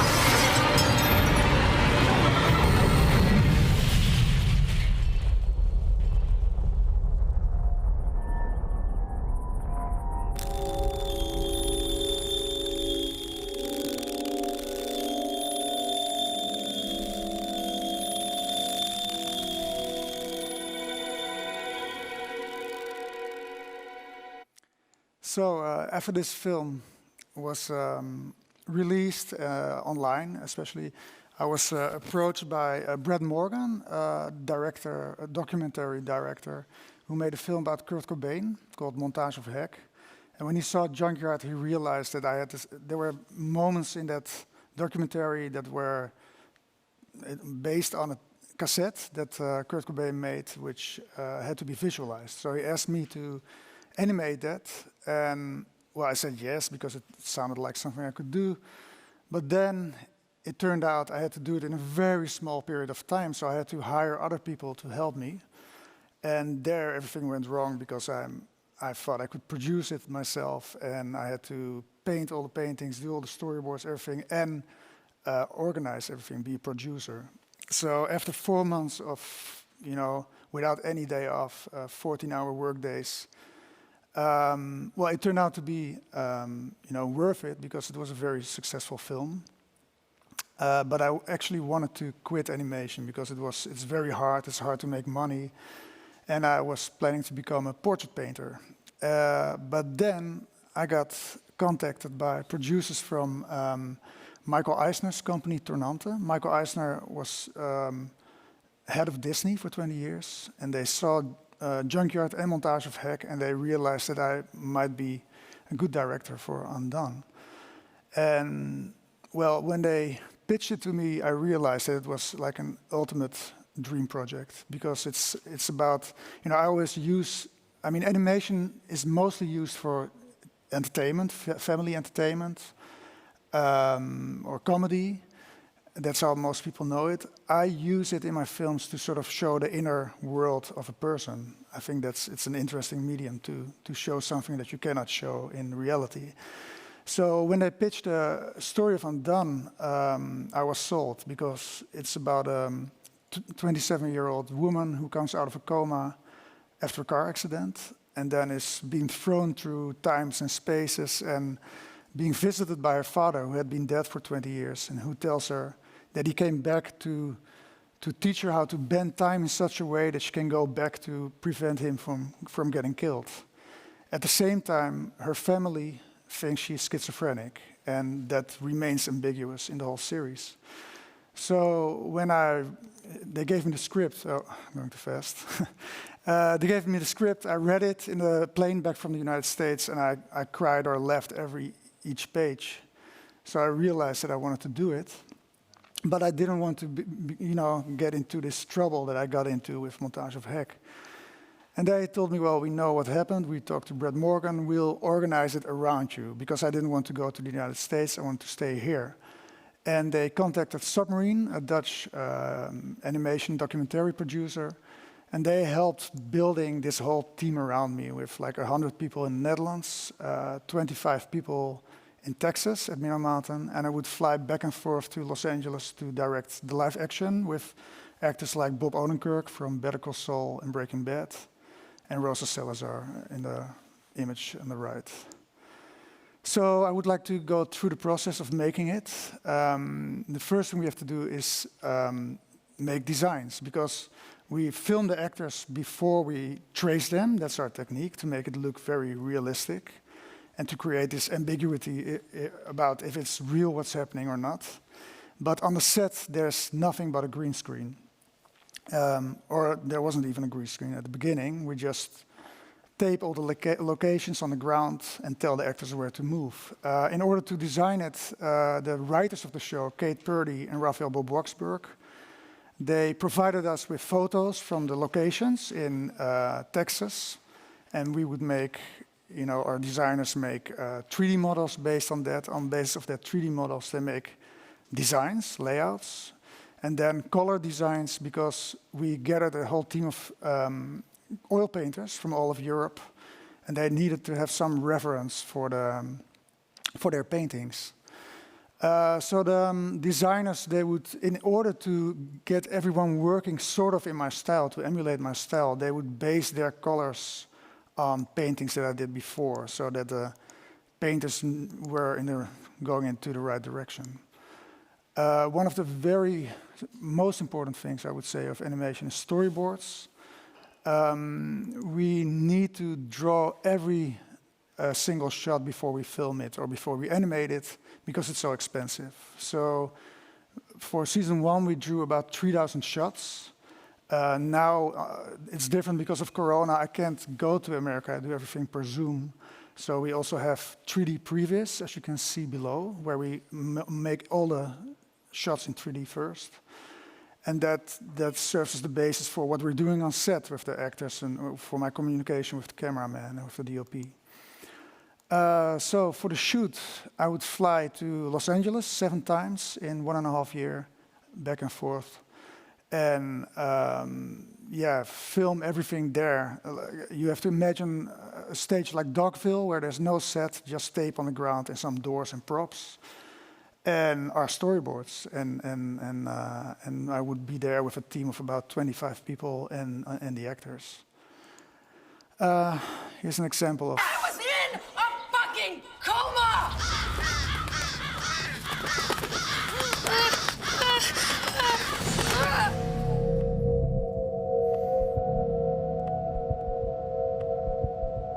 So this all looks pretty low budget, which it is. And I had a hard learning school because I always did it with low budget, and now I'm in Hollywood doing a project that costs probably about 50 million, but I still use those techniques to get straight to what I want.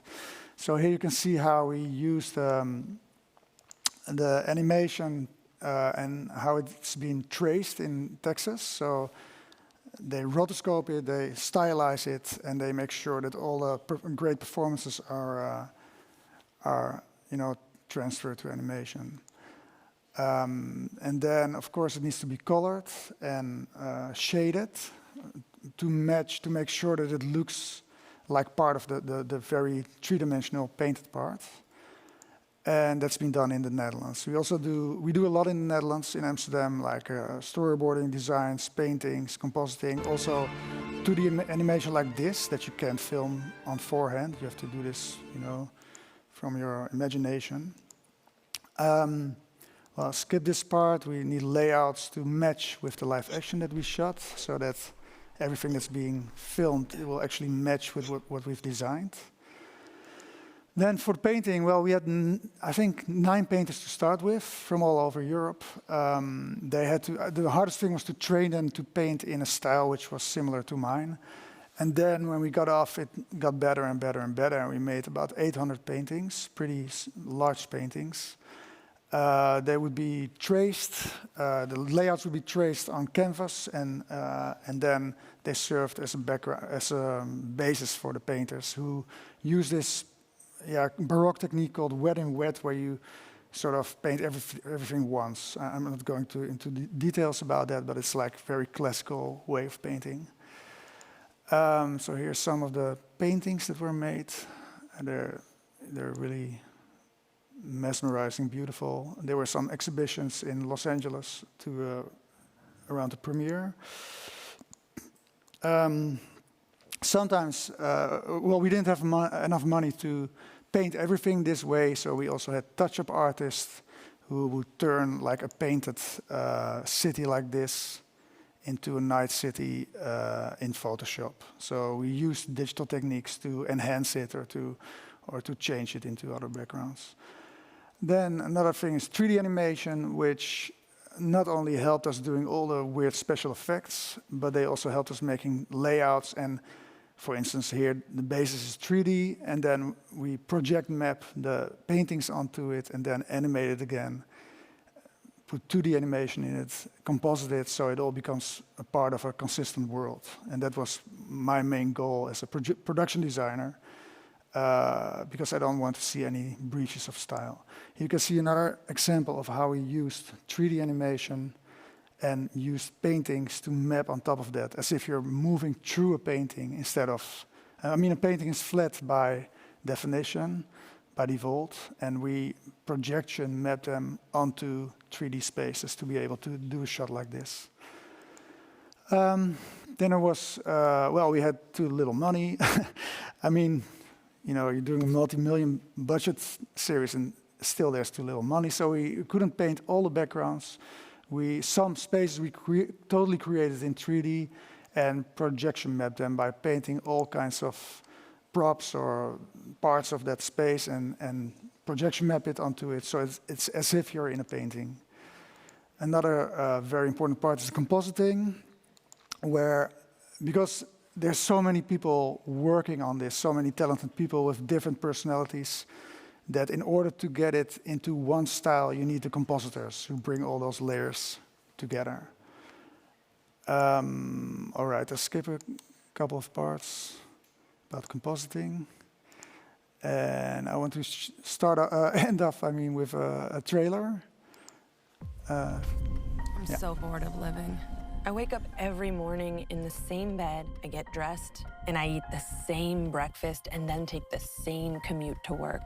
I'm 28 years old and I'm terrified this is all there is. Dad. Is this a dream? Well, partly. I know 2 weeks is a long time for me to be away. If you're feeling weird about anything, just come talk to me and we'll figure it out. You don't need to worry about me because I'm pretty much okay. Pretty much. You're fine, right? I just feel like everyone's messing with me. You're acting even stranger than usual. You usually act even stranger than usual. But since the accident, you have been acting more even stranger than usual. I'm seeing my dead father. I wasn't in an accident, I was killed. And he's training me to travel in time. With your ability, we can change what happened. So I can save him from being murdered. You're pushing yourself too hard. What are you doing to me? I can't do this. I can't keep ending up places. No! Seeing stuff and missing things. It's all about your emotions. You need to feel them without letting them become you. How do I do that? Just deep breaths. Hey, baby cakes. Streams of lifetimes of suffering are carried through your mind and body. even the good feelings. You have to let go of those too. They can't be who you are if you want to be free. Of course. The only one in my family who believes in me is the dead one. For now.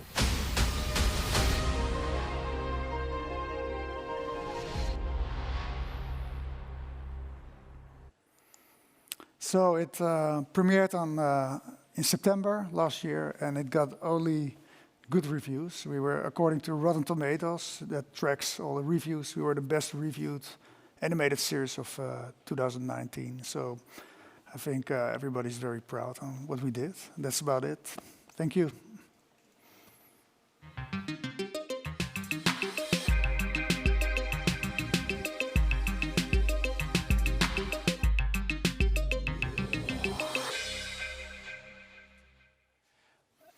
Wouter Bijnstorp, whoa, Eveline Terpelle, very cool. Sabine Ottervanger, wow, super cool. Trippy, impressive, awesome. You get that a lot. I'm getting used to it, but it's great to hear. I mean, I like it when people like. I hope they will see the show because it's more than just wow. It's really an emotional trip, also. Right. Yeah, it's very. I mean, I cried watching it, even after seeing it many times. You know. You cried during reading the script, but even also during now script. in production. Exactly. Yeah, often. You know. Yeah. Someone once told me that the painter Rembrandt had a factory with other master painters who painted in his style. Yeah, that's correct. Yeah. You have the same now. Yeah, I don't want to compare myself to Rembrandt, but it's I'm doing very. Yeah, no, that's not. I mean, it is. It's probably comparable, but the difference is I don't have time to paint anymore. No. I'm just for the last 3 years I didn't touch any paint. I'm just too busy with directing and with like this weekend. Tomorrow I will start thumbnailing, which is like making little sketches to brief the storyboarders. That takes a lot of my time. And directing, I'm directing season 2 per Zoom with a 9-hour time difference. So I have hours that end at 3 in the night. You know, I don't have time to paint. So that's the big difference. Yeah. So in this multi-million-dollar production, you were the limiting factor. So you let other people paint so you can be creative again? Yeah, maybe that's the way to say it. I just have too much on my plate to paint. I don't have time to paint anymore, yeah. And it took 120 paintings? No, for Undone it's about 800 and about, I think, 80,000 drawings. More probably. I didn't count them. We don't have time to count drawings, you know. No, we don't have time to count. Right. So Almu Tabernero, he asks, I love the mix of traditional and digital media that Hisko uses through his process. Yeah, that's what we're doing, yeah. Yeah. So it's not really a question, it's like an observation. Yeah. Well, I mean, it's not like that I want to do something new or anything. That's not a thing. Actually, my main inspiration, apart from old painters and a million other things, is a film like Bambi, like one of the first animated films, which is still one of the best films ever made, I would say. And what I miss in modern animation, like if there's a new film by Disney called Soul, and it looks like the most soulless thing ever made. Right. You know, it's digital and it doesn't have any soul, in my opinion. So that's why I'm not against digital, but I like when you see the hand of the painter, and I like the human touch. Yeah. But we also like to do modern storytelling, so we need the digital tools to mix those techniques. So it's sort of, you know, it came into existence instead of that I really forced it to mix those techniques. Yeah. So we need them. We need all we can. We even use artificial intelligence by now. I mean, we're doing everything we can get our hands on to make it efficient and get it better. Yeah. But people still cry at Bambi also. Oh, I do. I did yesterday. You know, if I drink enough wine, I can cry to Bambi every day. I can imagine.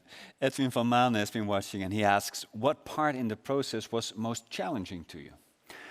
I think, actually, one of the things I don't like about such a big project is the politics involved, which is something I'm good at it, but I don't like it. I don't like to politics negotiate. At the studio or at the... Just if it's such a big project, I mean, you know about that, then things happen sometimes behind your back. Good things and bad things, and that's hard for me to deal with. And the other challenging part is it's not a bad intentions for everyone. It's just how it happens. You know, you cannot get hold of everything. The other challenging thing right now is this weekend, for instance, where I have to I read the script, and I need to visualize it. And sometimes in this series it's very simple, it's just dialogues. Sometimes there's a sentence, well, I cannot, it's all secret what's going on, but it's like as if the script says in one sense, and then World War II broke out. Okay, what are you going to draw? You know, that's not in the script, but it's an example of how I have to visualize super complex things, and that's challenging, and often it works. Yeah. Right. Yeah. Well, we appreciate you being with us. Not you. giving away any spoilers. No, I didn't. You didn't. Season 2 is on the way. Yeah. We'll be watching you again. Thanks so much. Thank you. Hisko Hulsing. Thanks. Woo, yeah. I was sort of counting on an applause, but I'm sure that you are giving a virtual applause right now in the digital arena. Okay, so our next speaker, he will change your perspective, I think, on being famous, on reviews, on recommendation, perhaps on the internet at large. He's an author, but also a filmmaker, and he's worked with Vice on 4 films that have been viewed over 200 million times. Ladies and gentlemen, I give the floor to Oobah Butler.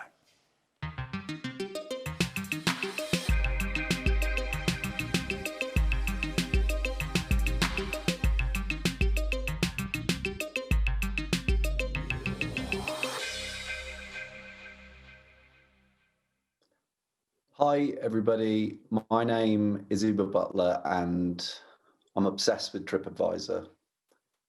It started about sort of 5 years ago when I decided that I wanted to be a writer, and I hadn't been to university. I had no real reason to think that I would be able to do that. So the first kind of paid gigs that I got as a writer were quite weird. And the first one was writing fake reviews for restaurants on TripAdvisor. And this was kind of fascinating to me because I'd worked behind bars and in restaurants like loads of people do. And in those contexts, TripAdvisor is taken like very, very seriously. So to kind of see that this thing, the world's biggest travel website, wasn't completely legitimate was sort of like fascinating to me. And I kind of started thinking about, you know, well, how much of this platform is false? The reviewers, or the reviews, I know that some of those are false because I'm the one who's kind of doing them. The reviewers, well, yeah, it's very easy to get an account verified on TripAdvisor. You don't need much. But the restaurants, you can't fake the existence of a restaurant. That's ludicrous. It'd be too hard to verify. So I kind of left that kind of thought there. And over the coming years, my career became a little bit more like eccentric, you might say. Like I started doing these things that sit somewhere between kind of social experiments and pranks for Vice, as we just mentioned in the intro, and other companies. And I was working on something else, and I kind of came back to that niggling thought about TripAdvisor, about the restaurants, and just thought, well, how complicated is it actually to get a restaurant verified on TripAdvisor? And it turns out it's actually pretty simple. You need a name. So I came up with one which was the Shed at Dulwich, because at the time I lived in a garden shed in a place called Dulwich, and I have no imagination apparently. You need an address, you need a mobile number. I bought one specifically for this, and you need a website.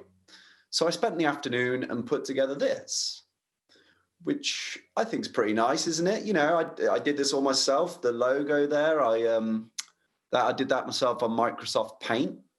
The tagline, all you're allowed to know about London's best kept secret. And yeah, it's pretty good. And the food, I did that myself as well. Like, I'm no gourmet chef, but you know, you guys would eat that, right? You'd eat that, right? If you wanted to die, you'd eat that. And for people who prefer like a sweet tooth, who like, I don't know what they call it in Dutch, German, it's Süßigkeiten, is actually poison. And you guys are getting the idea here. This isn't what it looks like. It's my foot. So I kind of put all this on a website and sent it off in April 2017 to TripAdvisor. 3 weeks later, I got an email and this had happened.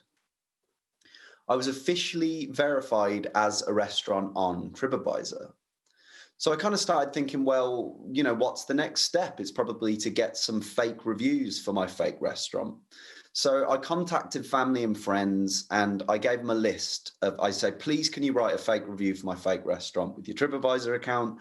And I gave them a list of things that I would like them to mention. So things like, if you review the shed, you must write about how the food was homely. You must mention how it's Michelin star quality, but with a farmyard feel to it. You should mention that it's an appointment-only restaurant because people can't show up here because it's not, it just see me in a pair of pants. It's like my house, not a place. And the most important part was if you review the shed, you have to mention that it was impossible to get a table. Took months. So I sent this off to family and friends, and within kind of, I think it was about 2 months or 6 weeks, we were up to number 1,456 out of 18,000 restaurants in London, which was cool, but it didn't feel real. And none of this did until one day the phone rang. And it wasn't my phone. It was the phone that I'd bought for the shed at Dulwich. So I answer this call, and on the other end of the phone is an actual human trying to book a table at my non-existent restaurant. And I think the call was something like this. It was kind of like, oh, hello there. I know how awfully busy you are, but I love Michelin star food, but with a farmyard feel to it. Please, could I have a table this Friday? And this was kind of interesting to me because she was talking to me, this lady, in the terms of my mythology. Like all those kind of lies and things that I'd got my family and my friends to write about in the reviews, she was commenting on and she had taken them as the gospel. So I kind of panicked and I said, I'm sorry, we're fully booked for the next 6 weeks, and put the phone down. And I was like, that was strange. So I kind of accessed the inbox, the email inbox that I'd made for the shed. And it turned out that there were other people there trying to get a table too, like network executives, people in like, you know, celebrities, bloggers, influencers. And the phone calls, which are easier kind of to pick up than emails, you know, you can ignore those easily. The phone calls quickly went from sort of 1 call a day to from 2 calls a day to 5 calls a day to 10 calls a day. And all that I'm saying to these people who are trying to book a table is, I'm sorry, we're fully booked for the next 6 weeks. But the more that I say no, the more that they want a table. So I just start saying the stupidest crap that comes into my head, like, you know, oh, you want a table on Friday? Well, how many Instagram followers do you have? And kind of the more kind of I say no to them, the more that they want a table. So, you know, it's at this point that I realized that this is not like one of my normal pranks. You know, people are applying for jobs at my non-existent restaurant. And the thing is, the higher we go up the ranking, the more that my family and friends are leaving reviews. And people who aren't even anything to do with my family or friends, I don't know them, they start leaving reviews just so that they can say that they've been to the shed. They think it's real and they think it's cool. They want to say, oh, I went, look. So anyway, in the end of kind of September 2017, we broke into the top 200 restaurants in London. Towards the end of September, we got into the top 100. Throughout October, we're rising. We get up to the top 50, and I think we kind of go down a little bit, and I think, oh, okay, we've had a good run. And then on the 1st of November 2017, my restaurant, which doesn't exist, got to number 1 in the whole of London. And kind of that for me was the end of the story. You know, I'd created a fiction online, and it became the number 1 restaurant on you know, the biggest tourist website on earth. So I left it there. The public, however, had other ideas. put it this way, I left the phone at a friend's house over a weekend. I picked it up and it had 116 missed calls on the phone when I picked it up. So I start answering the calls again because they're driving me crazy. And I say, I'm sorry, we're fully booked, we're fully booked, we're fully booked, we're fully booked. Lie, lie, lie, lie. And then one day I just snap and say, sure, you can have a table this Friday. And it feels absolutely incredible. And it's then that I realized that this is the kind of the end of the story. I've managed to kind of create a reality in people's minds using the internet. But now the real end of the story is doing it in real life. Like making the Shed at Dulwich a real restaurant for one night only and serving real customers real food. Which sounds good, doesn't it? But in reality, it means trying to turn this into London's best restaurant. But I had a plan. My plan for this was simply to do it by telling the truth. So all of that stuff that we promised in the reviews and like all that stuff which my family and my friends talked about in their reviews, I was going to make a reality. So for example, they say in the reviews that the food is homely. Well, I grew up eating 99-cent ready meals. So I was going to serve my customers microwavable ready meals, but made to look fancy. In the reviews, they mention how, you know, the food has got a Michelin star quality, but with a farmyard feel to it. Okay, so you see the Wendy house there, the pink house on the screen? I'm going to empty that and fill it with chickens. And it'll be like lobsters at a fancy restaurant, you know, like pick your chicken. But, you know, it talks about in the reviews kind of the unmistakable ambience of the Shed. It's the sound of a restaurant. Sure, and mine will sound like a restaurant too, because I've employed a DJ whose job it is just to play the sound of a restaurant all night. So we had a plan in place. And I kind of put everything together and with some last minute preparations, had a few days to do this on my own with no money. Extra seating, we managed to transform this into this. Look, I know that looks like shit. I know that, but it doesn't matter because we had real customers coming. I've set the scene for you. It was a cold November night. You know, if it had rained, there would not have been a Shed. I borrowed all of the seats from a local cafe, and we had real customers. So it's kind of hard to sum up, but I'm going to focus on two of them. There were two kind of newlyweds from sunny California on their honeymoon. The night before, they'd been eating on the banks of the Seine, and tonight they were going to be eating at the Shed. So the night's going okay. I'll kind of set the mood here. The night's going all right, and we kind of get to the mains. It's hard to tell whether people are enjoying themselves or not. So I bring out our American friends. I bring them their mains, which is comfort, and it's, you know, mac and cheese. I put it down in front of them. I put it on the table, and I say, grind some truffle out on top so that it looks nice and fancy. And I say, namaste, and disappear to a part of the restaurant where I can see them, but they can't see me.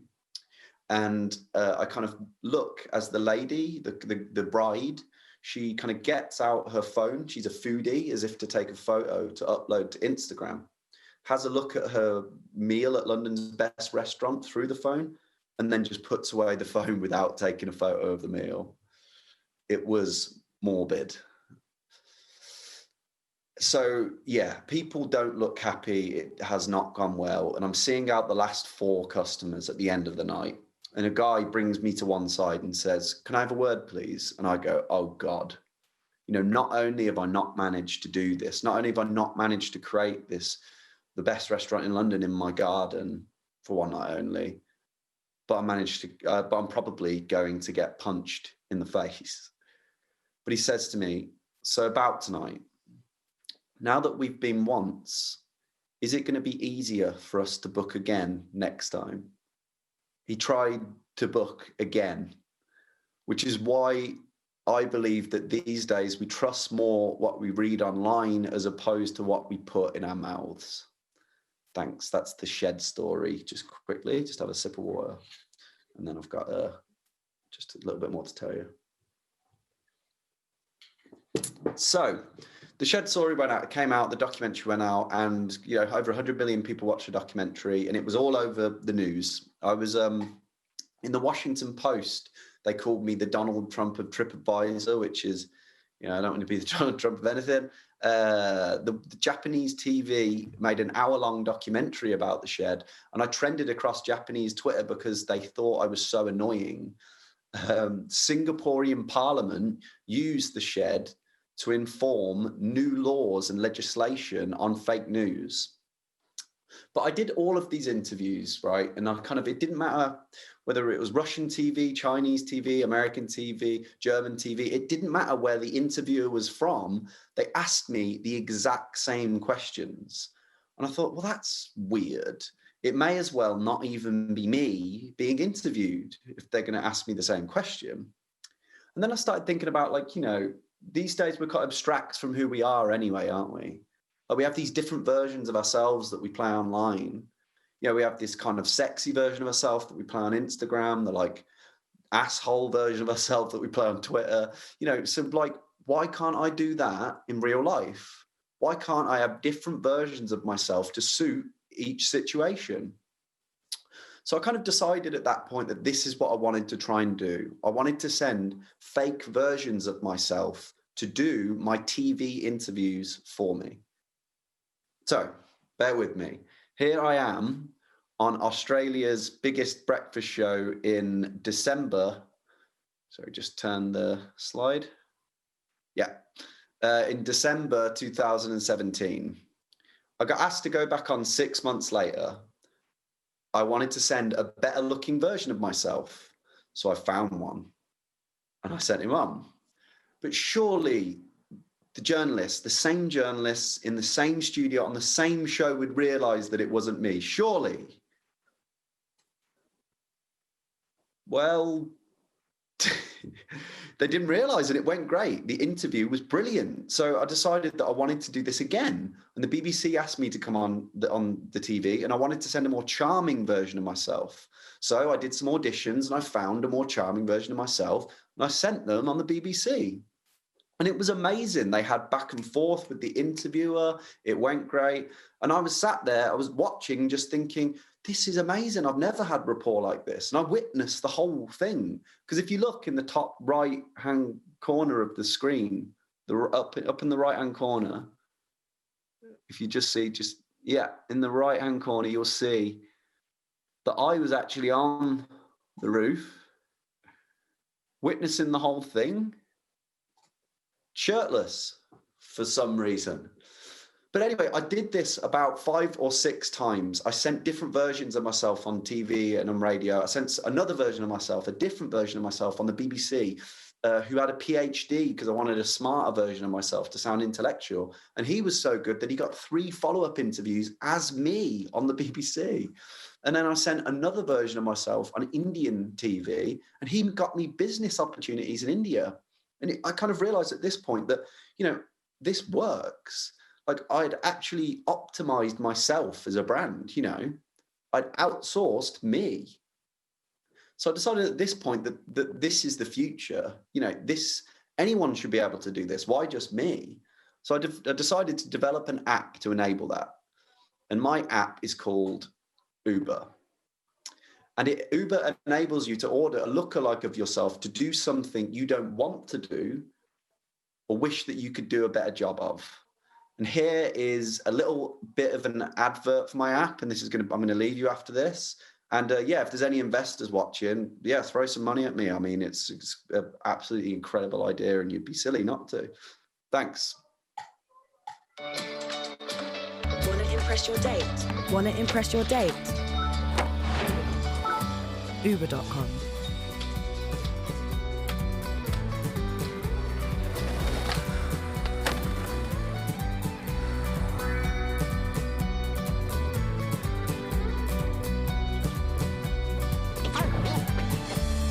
That DJ set becoming a train wreck.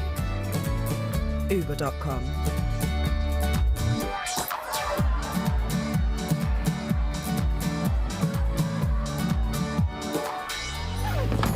Designated driver had one too many? You know what to do.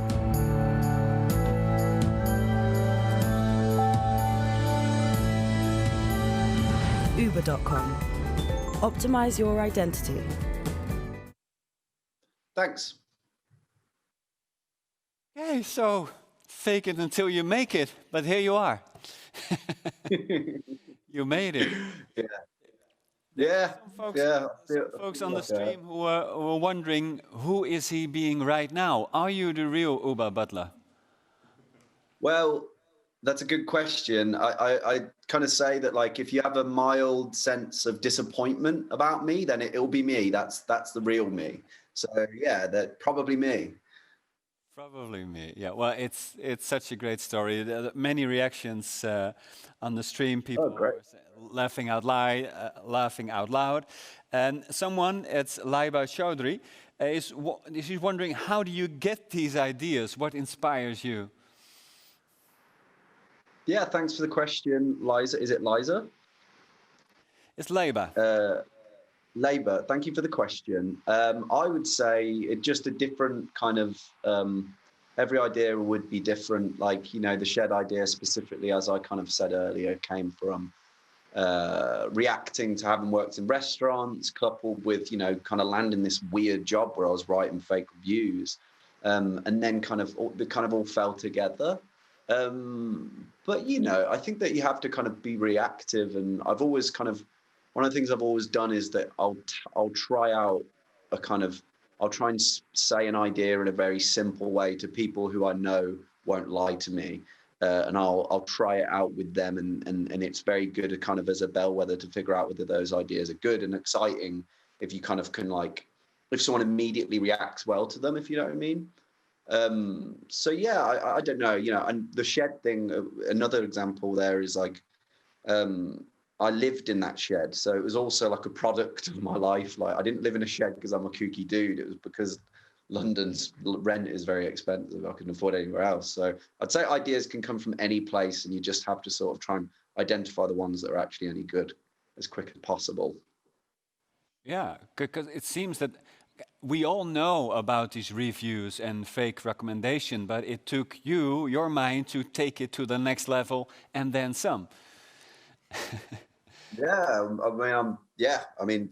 that's definitely, I mean, one way of putting it. I mean, it's got even crazier, hasn't it, in the past couple of years with like Amazon reviews, or even you could look at something like a Google result is something that could be, you know, if you can get your company to the top of Google, then you can basically control almost kind of the way the internet works, or people's minds or whatever.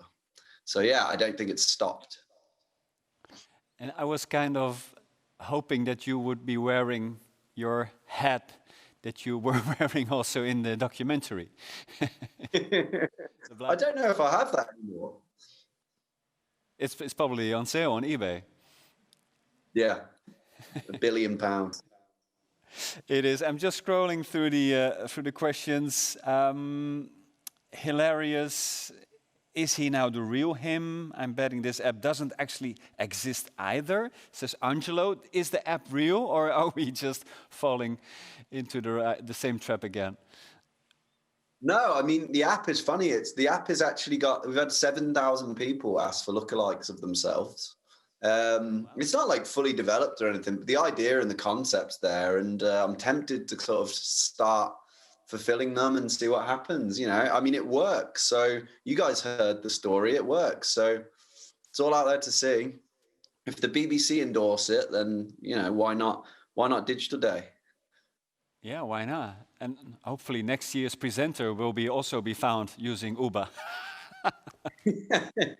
Yeah. So, finally, because we could talk for hours, but we have this ceiling of time right now.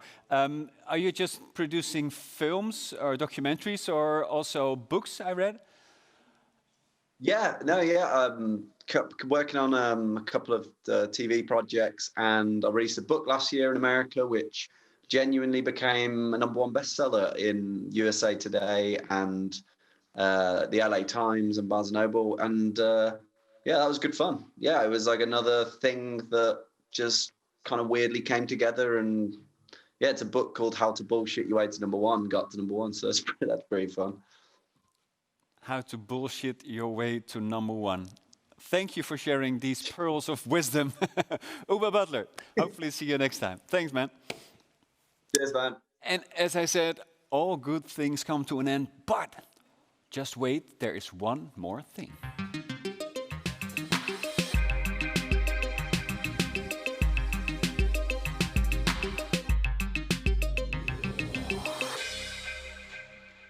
So before I leave you with the virtual bottle, the drinks, of course, I want to thank the speakers. Some of them were here physically, others were zoomed in. I had a blast. I hope you really appreciated it as well. Also, a big thank you to our partners, ICT Recht, we all know them, Site Improve, and True for hosting. Thank you so much. Of course, FX, guys. I think you did a great job by putting this together in a digital way. And of course, a big thank you to Q42 for hosting us during this virtual borrow. So how does this work? Well, there are a few islands where you can appear as an avatar. Make sure to turn on your webcam. And for example, Nell Watson has her own island. You can visit her and other people. Or other speakers have their own islands. And we also throwing in 2 random islands that you can join. Just go to the timeline in the bottom of your screen, click on Bottle Virtual Drinks, and there's a link that will take you to the islands. So drink responsibly, drink digitally, and I hope to see you next year. Thank you.